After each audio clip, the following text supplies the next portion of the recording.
नमस्कार, AB star news देख रहे हैं आप। मैं हूं आपके साथ सोहन सिंह। खबरों की शुरुआत करेंगे। सबसे पहले बात करेंगे किसानों के प्रदर्शन की। जी हां, किसानों का प्रदर्शन लगातार जारी है। आज किसानों के प्रदर्शन का लगातार चौथा दिन है और किसान लगातार सरकार से एक ही मांग कर रहे हैं। मांग ये कि जो 3 नए कृषि कानून हैं वो वापस लिए जाएं। तो कृषि कानूनों के खिलाफ किसानों का धरना प्रदर्शन लगातार जारी है। गुरुवार को शुरू हुआ किसानों के प्रदर्शन का आज चौथा दिन है।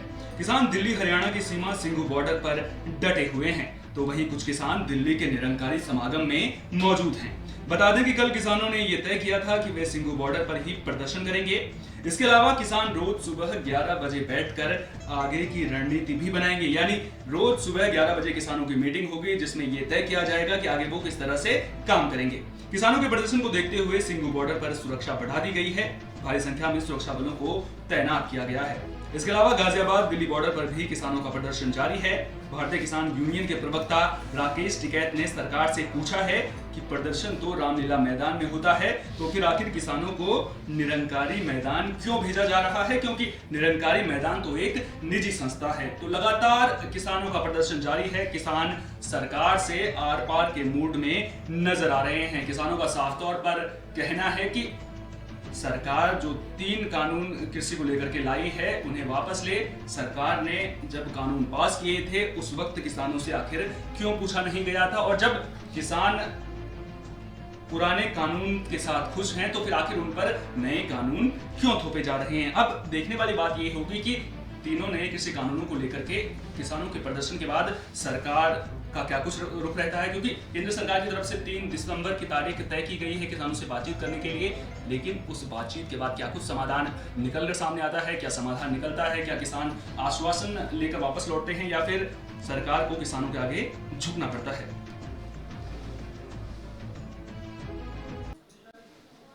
देश और दुनिया में कोरोना वायरस थमने का नाम नहीं ले रहा है। लगातार कोरोना वायरस के मामलों में इजाफा देखने को मिल रहा है। हालांकि अगर भारत में दैनिक मामलों को देखा जाए तो कोरोना वायरस के मामलों में गिरावट आई है।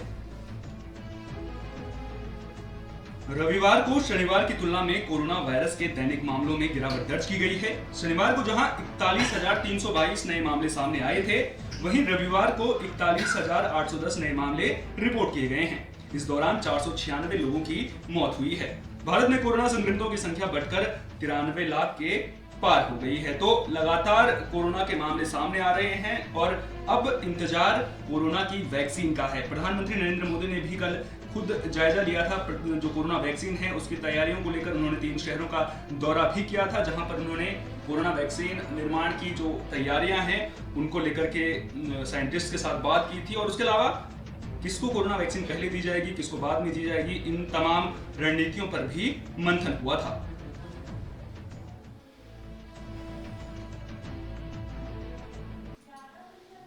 ग्रेटर हैदराबाद नगर निगम का चुनाव राष्ट्रीय राजनीति का केंद्र बन चुका है। आपको बता दें कि बीजेपी एआईएमएम को उसी के गढ़ में मात देने के लिए पूरी तरह से किलेबंदी करती नजर आ रही है। तो बीजेपी एआईएमएम के प्रमुख असदुद्दीन ओवैसी को उनके गढ़ में पछाड़ने की तैयारी में है, इसलिए पार्टी के दिग्गज नेता वहां पर लगातार प्रचार के लिए पहुंच रहे हैं। आज प्रचार का आखिरी दिन है। बीजेपी अध्यक्ष जेपी नड्डा, यूपी के सीएम योगी आदित्यनाथ के बाद आज केंद्रीय गृह मंत्री अमित शाह यहां पर रोड शो करने के लिए पहुंच गए हैं। ग्रेटर हैदराबाद नगर निगम चुनाव 2020 को साल 2023 के तेलंगाना विधानसभा चुनाव से पहले का टेस्ट माना जा रहा है। यही वजह है कि बीजेपी ने राज्य के मुख्यमंत्री के चंद्रशेखर राव की टीआरएस और असदुद्दीन ओवैसी की एआईएमआईएम के खिलाफ अपने दिग्गज नेताओं की फौज को उतार दिया है। बता दें कि राज्य में राव की पार्टी तेलंगाना राष्ट्र समिति की सरकार और उसके ओवैसी की एआईएमआईएम के साथ दोस्ताना रिश्ते हैं। अब बीजेपी क्या असदुद्दीन ओवैसी के गढ़ में सेंधमारी कर पाएगी, क्या बीजेपी वहां पर जो नगर निगम के चुनाव हैं उनको जीत पाएगी, ये देखने वाली बात होगी। क्योंकि लगातार राष्ट्रीय राजनीतिक में जो बड़े चेहरे हैं बीजेपी के, वो वहां पर चुनाव प्रचार करते हुए नजर आ रहे हैं। योगी आदित्यनाथ को वहां पर चुनाव प्रचार करते हुए देखा गया था और अब अमित शाह वहां पर चुनाव प्रचार करते नजर आएंगे।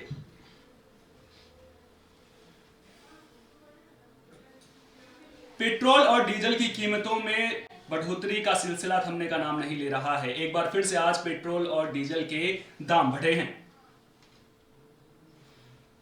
जी हाँ, आज एक बार फिर तेल कंपनियों ने पेट्रोल और डीजल के दाम बढ़ाए हैं। डीजल की कीमत में 28 से 31 पैसे की बढ़ोतरी हुई है, तो पेट्रोल की कीमत भी 19 पैसे से 21 पैसे तक बढ़ गई है। जिसके बाद दिल्ली में आज डीजल 72.42 और पेट्रोल 82.34 रुपए प्रति लीटर, कोलकाता में डीजल 75.99 और पेट्रोल 89.02 और चेन्नई में डीजल की कीमत 77.84 और पेट्रोल 85.31 रुपए प्रति लीटर की दर पर बिक रहा है। दरअसल जब कोरोना संकट के दौरान अंतर्राष्ट्रीय बाजार में कच्चे तेल की कीमतों में गिरावट आई थी, तो उम्मीद जताई जा रही थी कि अब भारत में भी पेट्रोल डीजल के दाम गिरेंगे, क्योंकि भारत बड़ी मात्रा में कच्चे तेल का आयात करता है। लेकिन इसके बावजूद पेट्रोल और डीजल की कीमतें थमने का नाम नहीं ले रही हैं। लगातार इसमें इजाफा देखने को मिल रहा है और इसका सीधा असर जो आम जनता है उसकी जेब पर देखने को मिल रहा है। तो अब देखने वाली बात यह होगी कि उस वक्त जो सरकार ने वहां पर बचत की थी पेट्रोल और डीजल, माफ कीजिएगा, कच्चे तेल के आयात के दौरान, उस पैसे को सरकार ने यह कहा था कि जो कोरोना संकट आया है उसमें वो पैसे काम आएंगे। लेकिन अब जिस तरह से जो जनता को लाभ मिलना चाहिए था उसका, वो जनता को नहीं मिल रहा है।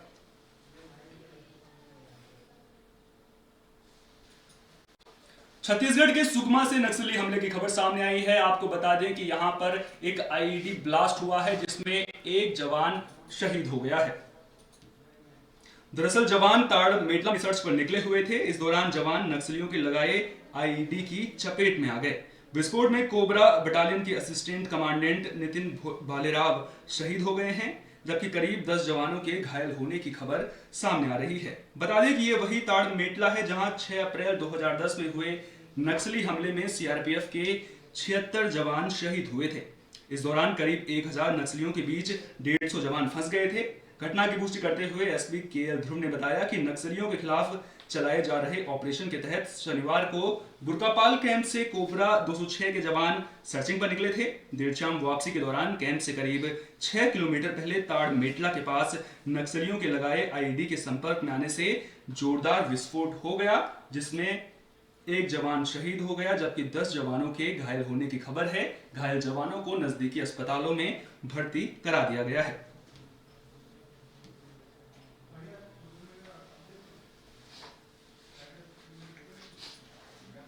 रक्षा मंत्री राजनाथ सिंह लखनऊ के दौरे पर हैं। आपको बता दें कि आज शाम को 5 बजे वो लखनऊ एयरपोर्ट पहुंचेंगे, जिसके बाद वो कल वहां पर विकास कार्यों की समीक्षा करेंगे। तो आज शाम को 5 बजे राजनाथ सिंह लखनऊ एयरपोर्ट पहुंचेंगे, जहां से वे दिलकुशा स्थित अपने आवास पर जाएंगे। जिसके बाद 30 नवंबर यानी कल राजनाथ सिंह सुबह 11:30 बजे लखनऊ में विकास कार्यों की समीक्षा करेंगे। राजनाथ सिंह सबसे पहले किसान पथ जाएंगे, उसके बाद डेढ़ी पुलिया, लाल कुआं, मीना बेकरी, फ्लाईओवर ब्रिज समेत कई परियोजनाओं का जायजा लेंगे। उम्मीद जताई जा रही है कि राजनाथ सिंह दिवंगत मौलाना कल्बे सादिक के परिजनों से भी मुलाकात कर सकते हैं। बता दें कि राजनाथ सिंह ने शिया धर्मगुरु मौलाना कल्बे सादिक के निधन पर दुख प्रकट किया था। उन्होंने कहा था कि वे All India Muslim Personal Law Board के उपाध्यक्ष रहे और हमेशा समाज में भाईचारे को मजबूत करने पर बल दिया। तो राजनाथ सिंह लखनऊ दौरे पर हैं। आज शाम को वो लखनऊ पहुंचेंगे, जिसके बाद वहां पर किस तरह से विकास कार्य किए जा रहे हैं उनका वो कल समीक्षा करेंगे। आपको बता दें कि राजनाथ सिंह लखनऊ से सांसद भी हैं, तो अपने क्षेत्र में जाकर वो न सिर्फ वहां पर विकास कार्यों का जायजा लेंगे, बल्कि किस तरह से वहां पर काम हो रहा है उसकी भी समीक्षा करेंगे।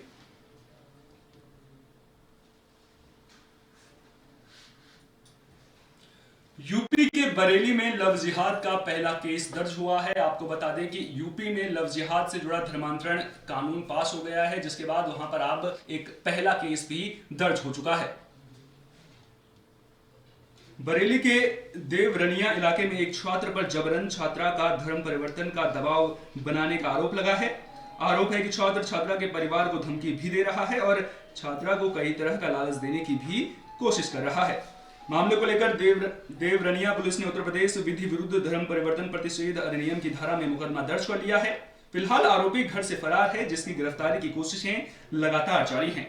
पीड़ित परिवार ने बताया कि आरोपी उवैस अहमद लगातार उनकी बेटी पर धर्म परिवर्तन का दबाव बना रहा है और आरोपी ने छात्रा को जान से मारने की धमकी भी दी है।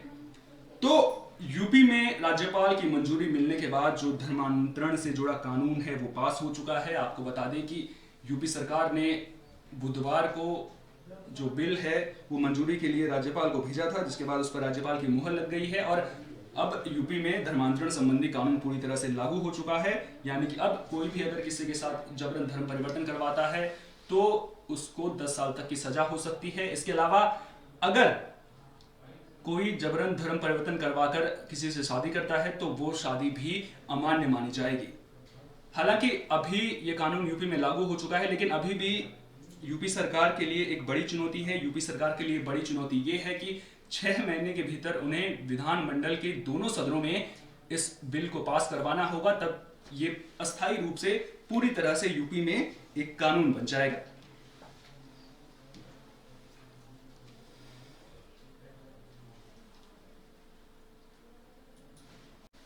प्रधानमंत्री नरेंद्र मोदी ने आज मन की बात कार्यक्रम के जरिए देश की जनता को संबोधित किया। आपको बता दें कि प्रधानमंत्री का यह कार्यक्रम किसान आंदोलन के बीच में हुआ है। इसके अलावा देश में कोरोना का संकट भी है और किसानों के आंदोलन, इन दोनों के बीच में प्रधानमंत्री नरेंद्र मोदी का यह कार्यक्रम हुआ है।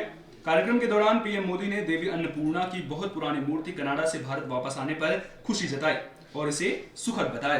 प्रधानमंत्री ने कहा, इस महीने 12 नवंबर से डॉक्टर सलीम अली जी का 125वां जयंती समारोह शुरू हुआ है। डॉक्टर सलीम ने पक्षियों की दुनिया में बर्ड वॉचिंग को लेकर उल्लेखनीय काम किए हैं। दुनिया में बर्ड वॉचिंग को भारत के प्रति आकर्षित भी किया है और भारत में बहुत सी बर्ड वॉचिंग सोसाइटी सक्रिय है।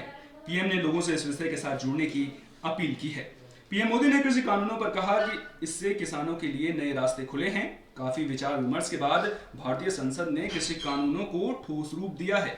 बता दें कि इससे पहले प्रधानमंत्री नरेंद्र मोदी ने कल कोविड-19 वैक्सीन की तैयारियों का जायजा भी लिया था। तो प्रधानमंत्री नरेंद्र मोदी का आज मन की बात कार्यक्रम बेहद खास था। सभी की नजरें इस कार्यक्रम पर टिकी हुई थी, क्योंकि देश एक ओर तो कोरोना के संकट से जूझ रहा है, वहीं दूसरी ओर किसान भी आंदोलन कर रहे हैं। प्रधानमंत्री से सभी को उम्मीद थी कि प्रधानमंत्री नरेंद्र मोदी किसानों के बारे में बोलेंगे, क्योंकि प्रधानमंत्री लगातार किसान हितैषी होने की बात करते हैं। बीजेपी पार्टी लगातार किसानों का हितैषी होने का दम भरती है और प्रधानमंत्री ने आज किसानों के बारे में बोला भी। उन्होंने कहा कि किसान प्रदर्शन जरूर कर रहे हैं, लेकिन जो बिल सरकार लेकर आई है वो किसानों के हित में है। इस कानून से जो किसान हैं वो आत्मनिर्भर बनेंगे और किसानों को जो फसल है उसके उचित दाम भी मिल पाएंगे। इसके अलावा प्रधानमंत्री नरेंद्र मोदी ने डॉक्टर सलीम अली जी की 125वीं जयंती समारोह जो 12 नवंबर को शुरू हो रहा है उसके बारे में भी अपने विचार रखे। उन्होंने कहा कि डॉक्टर सलीम ने पक्षियों की दुनिया में बर्ड वॉचिंग को लेकर उल्लेखनीय काम किए, दुनिया में बर्ड वॉचिंग के प्रति भारत को आकर्षित किया। इसके अलावा प्रधानमंत्री ने कोरोना वैक्सीन को लेकर के कल जो तैयारियों का जायजा लिया था उसके बारे में भी बताया। आपको बता दें कि कल प्रधानमंत्री नरेंद्र मोदी 3 शहरों के दौरे पर थे, जहां उन्होंने कोरोना वैक्सीन की तैयारियों का जायजा लिया था और कोरोना वैक्सीन को किस तरह से भारत में वितरित किया जाएगा उसको लेकर के भी अपने विचार रखे थे।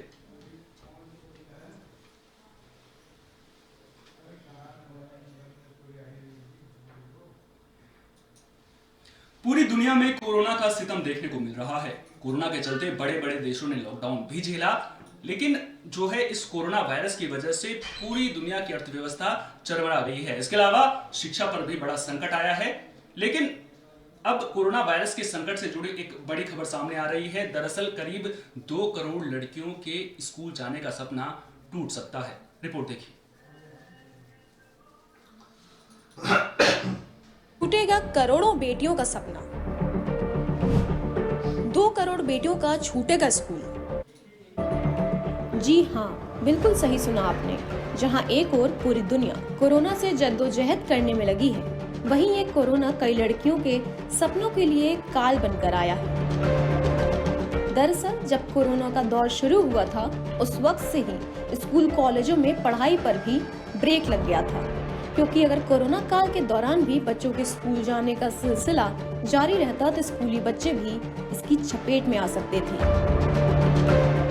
लेकिन कोरोना काल में बच्चों की पढ़ाई पर कुछ समय के लिए लगे इस ब्रेक ने करोड़ों लड़कियों के सपने तोड़ दिए हैं। करीब 2 करोड़ लड़कियां अब भी स्कूल नहीं जा पाएंगी। ऐसा हम नहीं कह रहे, ये खुलासा हुआ है कि स्टडी रिपोर्ट में राइट टू एजुकेशन फोरम ने centre for budget and policy studies और चैंपियंस फॉर गर्ल्स एजुकेशन के साथ मिलकर भारत के भी 5 राज्यों में कोरोना के कारण लड़कियों की पढ़ाई पर पड़ रहे असर पर अपनी रिपोर्ट तैयार की है। इस रिपोर्ट की खास बातों पर नजर डालें तो सर्वे जून 2020 में 3,176 परिवारों पर किया गया। कम और मध्यम आय वर्ग के देशों के सेकेंडरी स्कूल में पढ़ रही करीब 2 करोड़ लड़कियां कोरोना के बाद भी स्कूल नहीं लौट सकेंगी। यूपी के 11, बिहार के 8, असम के 5, तेलंगाना के 4 और दिल्ली के 1 जिले को शामिल किया गया है। कमजोर और गरीब तबके के करीब 70% लोगों के पास पर्याप्त राशन नहीं है, जिससे लड़कियों की पढ़ाई खतरे में है। 37% लड़कियां नहीं जानती कि वे स्कूल जा पाएंगी या नहीं। 71% लड़कियां घरेलू कामों में व्यस्त हैं। रिपोर्ट में जो बातें निकलकर सामने आई हैं, वो हैरान कर रही हैं। साथ ही अगर लड़कियां कोरोना खत्म होने के बाद स्कूल नहीं लौटती तो उनकी जल्द शादी की संभावना बढ़ जाती है और ज्यादातर ग्रामीण इलाकों में शादी के बाद लड़कियों का पढ़ाई से नाता टूट ही जाता है। ऐसे में सरकार की जिम्मेदारियां बढ़ जाती हैं। ऐसे में देखना दिलचस्प होगा कि सरकार लड़कियों की पढ़ाई के लिए क्या नई योजनाएं लागू करती है। Special report AB star news.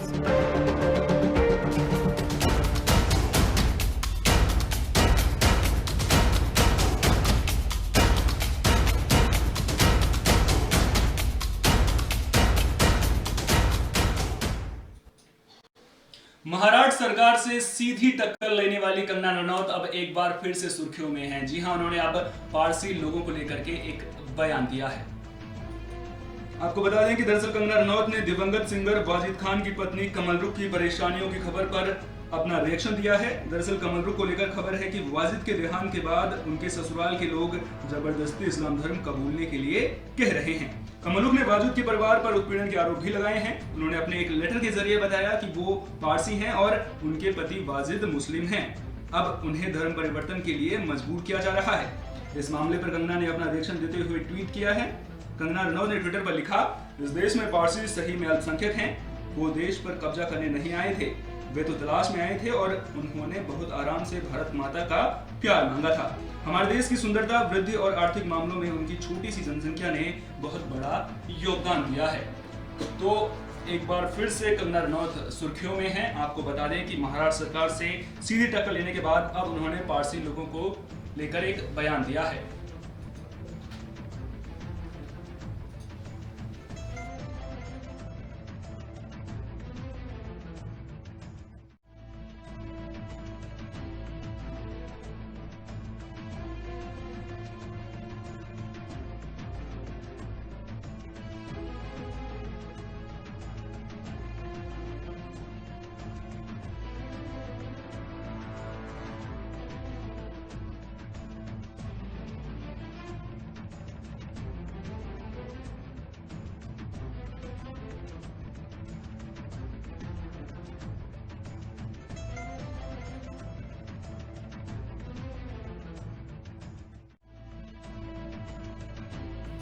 तो एक बार फिर से कंगना रनौत सुर्खियों में हैं। उन्होंने दिवंगत सिंगर वाजिद खान की पत्नी कमल रुख की परेशानियों की खबर पर अपना रिएक्शन दिया है। आपको बता दें कि कमल रुख ने अपने ससुराल वालों पर जबरदस्ती इस्लाम धर्म कबूलने के लिए दबाव बनाए जाने का आरोप लगाया था, जिसके बाद अब कंगना रनौत ने इस पूरे मामले को लेकर के अपना रिएक्शन दिया है। कमल रुख का साथ देती हुई कंगना रनौत नजर आए हैं।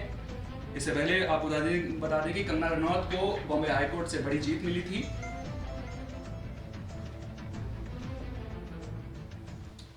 और अब कंगना रनौत ने साफ तौर पर कहा है कि जो पारसी लोग हैं वो असल मायनों में इस देश में अल्पसंख्यक हैं।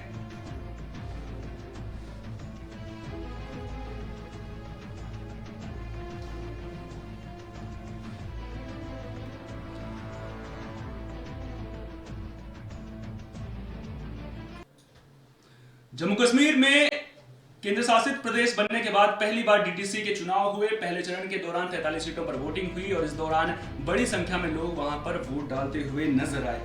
तो जिला विकास परिषद चुनाव में लोगों में उत्साह देखने को मिला। जम्मू कश्मीर में आतंकियों की धमकी के बावजूद बड़ी तादाद में लोगों ने स्थानीय निकाय चुनाव में वोटिंग की।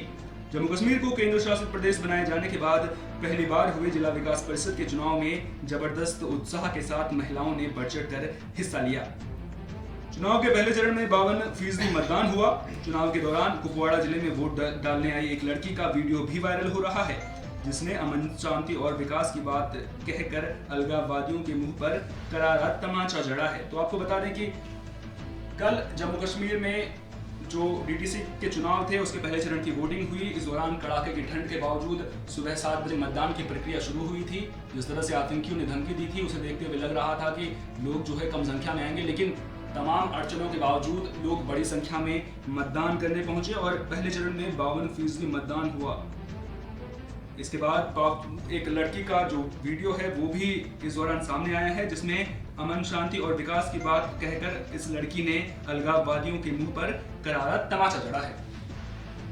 मैं ये चाहती हूँ कि दुनिया में अमन आ जाए। हम इसलिए वोट डालना चाहते हैं कि पुराने लोग थे, यहाँ पे अमन नहीं था, नौकरियाँ नहीं थी, इसलिए मैं चाहती हूँ कि आज नए लीडर बन जाएं, हम लोगों को यहाँ पे अमन आ जाए और नौकरियाँ मिले। पुराने लोग कुछ नहीं समझते थे, इसलिए हम वोट डालने आए हैं। कि आप नई लीडरशिप बनाना चाहते हैं? हाँ, नई लीडरशिप बनाना चाहते हैं कि यहाँ पे अमन आ जाए। पढ़ाई, आमतौर लोग पढ़ाई करने लगे, यहाँ पे अच्छी गरीबी दूर हो जाए, इसलिए हम वोट डालें। तो सुना आपने, कश्मीर की जनता जो है वो अमन चाहती है। इस लड़की की आवाज को आपने सुना, इसने साफ तौर पर कहा है कि जो कश्मीर की जनता है उसे अमन पसंद है। और अब जिस तरह से वहां पर निकाय परिषद के चुनाव हुए, जिस तरह से डीडीसी के चुनाव वहां पर हुए हैं, उसके बाद उम्मीद तो यही करेंगे कि वहां पर जो भी प्रशासन आएगा वहां पर अमन बढ़ेगा, शांति बढ़ेगी और जिस तरह की घटनाएं, आतंकी गतिविधियों की घटनाएं वहां से सामने आती हैं उन पर अंकुश लगेगा। इस वीडियो में फिलहाल मेरे साथ इतना ही। दीजिए इजाजत, नमस्कार।